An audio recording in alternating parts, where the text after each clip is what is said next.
Several ministers have spoken earlier about climate change in our responses under the SGP 30. I will now share MSE's work in three areas: building our climate resilience, decarbonizing our water sector, and moving towards a zero-waste nation. COVID-19 has underscored the importance of building resilience in our systems. We have started preparations to deal with the long-term effects of climate change. This includes investing strategically in R&D and our infrastructure. Sea level rise poses an existential threat to Singapore. Dr. Lim Wee Kiat, Ms. Po Lee San, and Ms. Nadia Sandin asked about our plans to protect Singapore's coastlines against rising sea levels. In April last year, PUB was appointed the National Coastal Protection Agency to safeguard Singapore's coastlines against the threat of rising sea levels while managing inland flood risks. We will implement coastal protection measures in phases, beginning with the more vulnerable parts of our coastlines. This year, PUB and JTC will embark on site-specific studies at the coastlines of City East Coast and Jurong Island. Potential measures to be examined include seawalls, polders, and nature-based solutions like mangrove planting. In developing these plans, we will search for innovation in complementing our land use, sea space needs, and the natural environment. Some of the suggestions from Dr. Lim Wee Kiat was very interesting, and we'll definitely take them into consideration. Climate change has caused more intense rainfall and more serious and frequent flooding. As Ms. Cheryl Chan has said, it is important to develop a comprehensive and coordinated understanding of Singapore's level of flood resilience. To holistically manage both inland and coastal flood risks, PUB will be developing the Coastal Inland Flood Model this year. This computational model will simulate flood risk events and evaluate effectiveness of coastal infrastructure designs against different climatic scenarios. This will equip PUB with capabilities to plan and implement adaptation measures. Mr. Gan Tian Po and Ms. Hazel Phua asked about PUB's long-term measures to mitigate inland flood risks. In the last decade, PUB has invested almost $2 billion on drainage works. When designing drains and canals, PUB considers factors such as the extent and type of development, overall terrain, and design rainfall intensity. Key projects include the Bukit Timah First Diversion Canal and Stamford Detention Tank. Over the next 5 years, we will invest another $1.36 billion. 10 projects will commence this year, including drainage works at Seletar North Link and Serangoon Avenue 2 and 3. Despite our best efforts to improve our drainage system, it is not possible to completely eliminate flash floods. It is not practical to build ever bigger drains to meet every extreme rainfall event in land-scarce Singapore. This is why we introduced the holistic source, pathway, receptor approach to managing flash floods. This addresses flood protection by arresting water at source, such as detention tanks, expanding capacity of pathways, such as drains and canals, and deepening capacity of receptors in low-lying areas. As Dr. Lim Wee Kiat rightly pointed out, coastal and flood protection is a long-term and large-scale effort. To ensure adequate and reliable resourcing, we established the Coastal and Flood Protection Fund under PUB last year with an initial injection of $5 billion. DPN announced at budget that the government intends to issue new bonds under the proposed Significant Infrastructure Government Loan Act, or SINGA, to finance infrastructure including for coastal and flood protection. Global warming and rising temperature is another issue that we must grapple with. This is compounded by the urban heat island effect, or UHI for short. When temperature rises, we turn up air conditioners, which in turn generate more heat in the surrounding, resulting in a vicious cycle. Built-up areas such as the CBD can be more than 3 degrees Celsius hotter than our parts. High temperatures can be uncomfortable for our daily activities or increasing the risk of heat injuries at the workplace, sports, and military training. Mr. Gan Tianpo asked about the measures taken to reduce UHI and heat emissions. We will adopt 3 mitigation strategies. First, we will measure, gather data, and close our knowledge gaps on the UHI effects by deploying a network of sensors island-wide. Second, we will develop simulation models of the UHI effects under the Cooling Singapore 2.0 research project. This will help us better plan and right-size open spaces and greenery to provide comfort for our residents. Third, we will develop and implement a UHI mitigation action plan. This will include piloting the use of cool materials, increasing urban greenery, and reducing heat emissions through district cooling. Decarbonization and improving energy efficiency will continue to be our focus. Mr. Louis Ng asked if we can publish a ranking of top emitters. We agree on the need to provide a strong impetus for companies to reduce emissions, and we will continue to study how we can spur this meaningfully. Next, on decarbonizing our water sector, ensuring resilient water supply has been our focus since independence. With bold and innovative solutions, we have closed the water loop and reduced our water endless times. However, our water demand will continue to rise with population and economic growth, even as climate change brings about more erratic rainfall and dry spells. Weather-resilient sources, such as new water and desalination, will be key pillars of our future water strategy.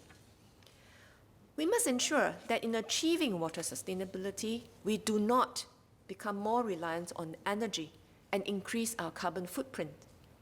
In the same bold and innovative spirit that enabled us to close the water loop, MSE will strive to break new frontiers in decarbonizing the water sector. Last year, we announced the construction of one of the world's largest floating solar panel system at Tengah Reservoir. We are on track to complete construction this year. This will generate enough solar power to meet the energy demands of our 5 local water treatment plants, making Singapore one of the few in the world to have a fully green waterworks system. Ms. Polisan asked for our plans of future floating solar panels and for improving energy efficiency of water treatment. PUB will complete the deployment of 2 floating solar panel systems at Bedok and Lower Seletar Reservoir this year. PUB and EDB are also exploring potential deployments in Upper Pierce and Kranji Reservoirs, respectively. The environmental impact assessments are underway. Decades of R&D efforts led to our new water and desalination solutions. Today, PUB is undertaking R&D efforts to reduce energy use. One promising example is the flow reversal technology in the reverse osmosis stage of new water production. This has been shown to improve new water recovery rate from 75% to 90% with the same energy consumption. Through scaling up more efficient technologies, PUB aims to reduce the energy required to produce 1 cubic meter of desalinated water from 3.5 kilowatt hours to 2 kilowatt hours by 2025. Even as we open our 4th desalination plant in Marina East, I am pleased to announce that our 5th desalination plant in Jurong Island will be completed this year. The plant will be co-located with Tuas Power's existing Tembusu Multi-Utilities Complex, boosting resource synergies across energy and seawater intake and outfall structures. Last year, we reported that work has begun on Tuas Nexus, Singapore's first integrated solid waste and used water treatment facility. It is set for completion in phases from 2025. It will harness synergies across the water energy waste nexus to maximize energy and resource recovery, enabling it to be fully energy self-sufficient and even export electricity to the grid. Building on Tuas Nexus, NEA and PUB plan to co-locate a food waste treatment facility at Changi Water Reclamation Plant. The co-digestion of food waste and used water sludge generates additional biogas, providing more electricity for Changi Water Reclamation Plant. Co-location also reduces the carbon footprint, as food waste collected in the east can be sent to Changi instead of to Tuas Nexus in the west. NEA expects to embark on the preliminary design study for the food waste treatment facility in the first half of this year. Through our green waterworks, low energy water production, and low carbon water treatment, the next chapter of our water story will be written in a green and sustainable manner. I will now touch on waste. We set ambitious targets under our Zero Waste Master Plan in 2019. Our national goal is to achieve a 70% overall recycling rate and reduce the amount of waste sent to Samakau landfill per capita per day by 30% by 2030. Under the Green Plan, we aim to front-load our waste to landfill reduction efforts over the next 5 years to achieve a 20% reduction by 2026. We can achieve this if everyone plays their part, consuming less, wasting less, and recycling more. At the same time, we need a paradigm shift from a linear take, make, throw economy to a circular economy where waste is turned into resource and used over and over again. The government surely cannot do this alone. We need businesses, individuals, and all partners to come on board. Let me share our plans on 3 priority waste streams: e-waste, food waste, and packaging waste, including plastics. Let me start with e-waste. As Mr. Louis Ng pointed out, Singapore generates about 60,000 tons of e-waste a year. E-waste contains valuable resources like precious metals, which we can recover to reduce mining of raw materials. However, only about 6% of the e-waste disposed by consumers is recycled via public recycling programs. This is why we have introduced the Extended Producer Responsibility Framework, or EPR, for e-waste. This places responsibility on producers to collect and send their products for proper end-of-life treatment at e-waste recyclers licensed by the NEA. Mr. Melvin Yong and Mr. Lim Piao Chuan asked about EV batteries. It will be included in this framework. The recyclers will have to adhere to depollution requirements and meet material recovery targets. This ensures that our e-waste do not pollute the environment and useful resources are recovered for reuse. To Mr. Louis Ng's query, we are on track to start the EPR this July. We recently appointed ALBA Group as the Producer Responsibility Scheme Operator, or PRS operator, to manage the physical collection and treatment of e-waste on behalf of the producers who will finance the scheme.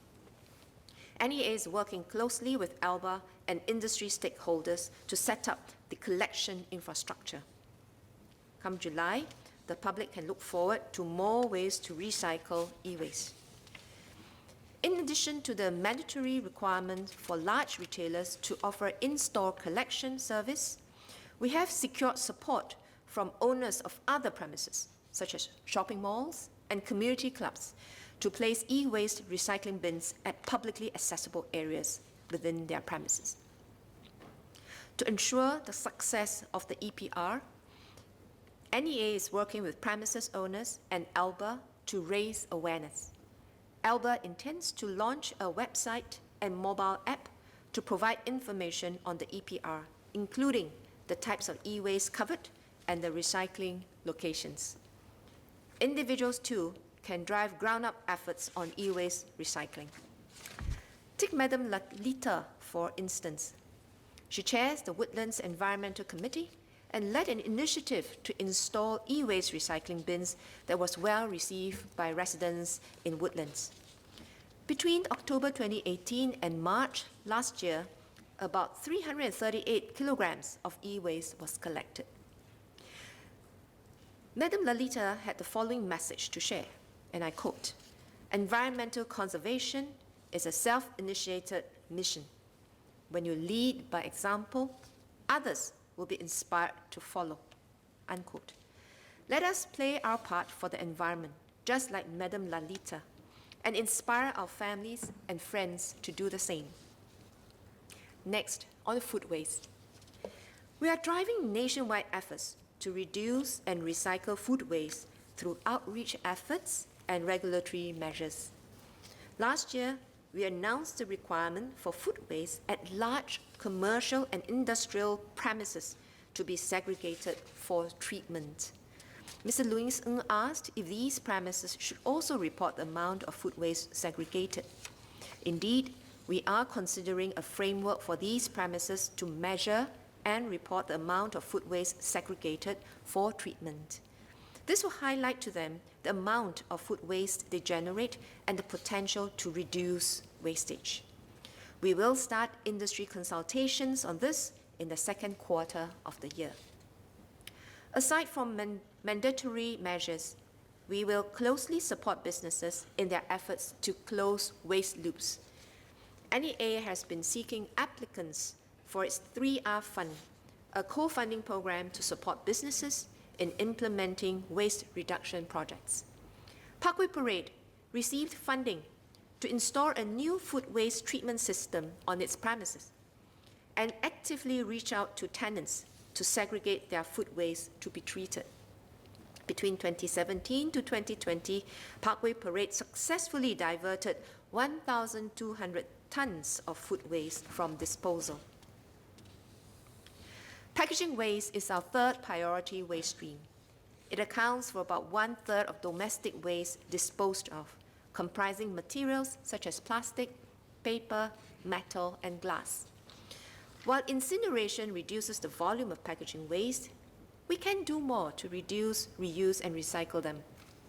We will put in place an EPR framework for packaging waste, starting with a deposit refund scheme, or DRS, for beverage containers.